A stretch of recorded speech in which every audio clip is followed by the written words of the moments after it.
राज्यातल्या जिल्ह्यांचे पालकमंत्री जाहीर होताच पुन्हा एकदा महायुतीमध्ये नाराजीची ठिणगी पेटल्याचं दिसतंय आणि याच नाराजीमधनं आता महायुतीतच राजकीय भूकंप होणार की काय याची चर्चा ही सध्या उदयाला आल्याचं दिसतंय। पाहूयात त्याच संदर्भातला हा रिपोर्ट।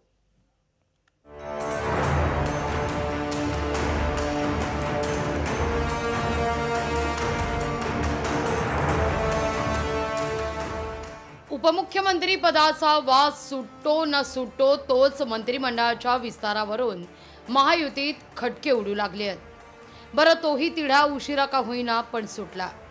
तोच पालकमंत्री पदावरून आता महायुतीत रुसवे फुगवे होताना दिसतायत। आता या सगळ्या घटनांचं संचित म्हणजे महायुतीत फार काही आलबेल नाही अशी चर्चा होणं हे ओघानं आलंच। हे वादळ शमतन शमत तोच शिंदेंच्या शिवसेनेत भूकंप होणार अशा चर्चेचा आता उदय झालाय। किंबहुना विरोधी नेत्यांकडून तशी जाहीर विधानच केली जात आहेत। एकीकडे रायगड आणि नाशिकच्या पालकमंत्री पदावरून नाराजी व्यक्त होताना तिथं उपमुख्यमंत्री थेट दरेगावात गेल्यानं शिंदे नाराज असल्याचं भाकीत वर्तवलं जात आहे। याविषयी काँग्रेसच्या विजय वडेट्टीवारांना विचारलं असता वडेट्टीवारांनी केलेल्या विधानानं राजकीय वर्तुळात खळबळ माजली आहे।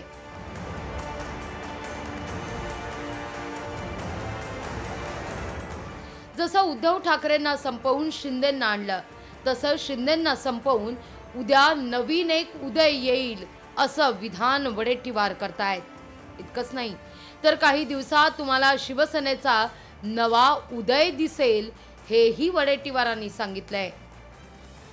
आता उद्धवजींना संपवून शिंदेजींना आणलं, शिंदेजींना संपवून उद्या नवीन एक उदय पुढे येईल।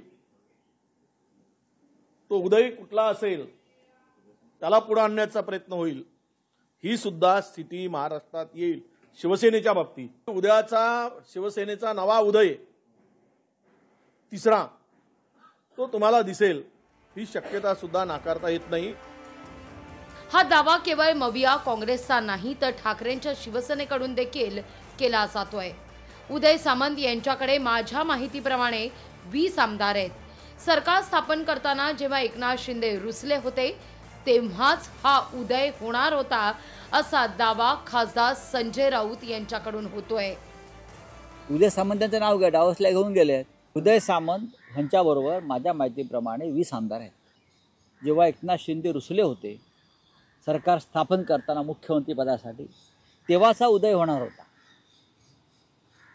तेव्हाच हा उदय करण्याचं निश्चित झालं होतं, पण एकनाथ शिंदे सावध झाले आणि झाकली मूठ 1.25 लाखाची।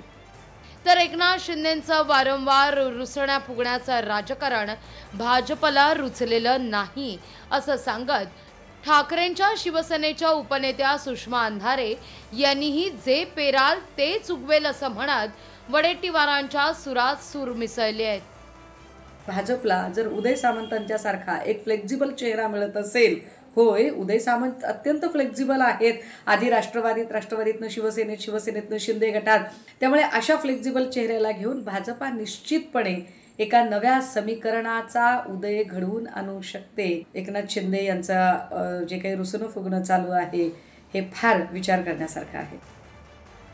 वाया विदर्भ राज्यात चर्चेला उदय झाल्यानं मग थेट दावोसवरूनच उद्योग मंत्री उदय सामंत यांनी स्पष्टीकरण देत हा धादांत बालिशपणा असल्याचं म्हणत या निव्वळ तथ्यहीन चर्चा असल्याचं स्पष्टच केलं। मला असं वाटतं की हा धादांत राजकीय बालिशपणा आहे। एका सर्वसामान्य नेत्यानं माझ्या राजकीय जीवनामध्ये मला घडवण्यासाठीचे प्रयत्न केलेले आहेत ते मी कधीही विसरू शकत नाही। आणि माझे आणि एकनाथ शिंदे साहेबांचे संबंध हे राजकारणाच्या पलीकडचे आहेत। त्याच्यामुळे कोणीही आमच्या दोघांमध्ये वाद लावायचा जर प्रयत्न केला, केविलवाणा प्रयत्न केला तर तो यशस्वी होणार नाही। याला काही अर्थ नाही। त्याला हे तथ्यहीन बातम्या आहेत। उगीच कारण नसताना अशा प्रकारच्या बातम्या पसरून देणं बरोबर नाही।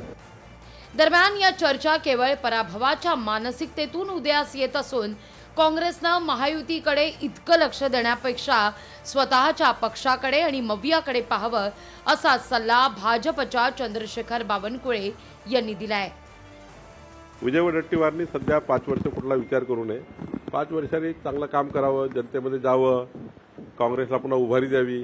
नंतर आमच्यामध्ये जे काही ते सांगतात हे झालं ते झालं, आमच्याकडे लक्ष न येता, आमच्या महायुतीकडे लक्ष देता त्यांनी महाविकास आघाडीकडे लक्ष द्यावं, आमच्या पक्षाकडे लक्ष देता त्यांनी काँग्रेस पक्षाकडे लक्ष द्यावं, जेणेकरून थोडा काँग्रेसला उभारी मिळेल. दरम्यान सरकार स्थापन होऊन 2 महिने लोटले आहेत, पण सरकार पडणार, राजकीय भूकंप होणार, काही विरोधक सत्ताधाऱ्यांच्या मांडीला मांडी लावून बसणार, तर सत्ताधाऱ्यांमध्येच दरी निर्माण होणार. या साऱ्या बाबींचं कवित्व काही केल्या संपत नाहीये. तेव्हा या साऱ्या आरोप प्रत्यारोपातून जनतेच्या हिताच्या विकासांच्या काही गोष्टींचा उदय होणार का, अशी माफक अपेक्षा आता मतदारांकडून व्यक्त केली जातीये.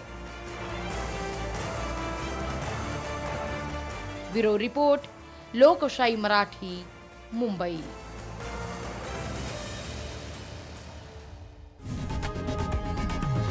लोकशाही मराठी, ऐका, पहा, जागरूक रहा.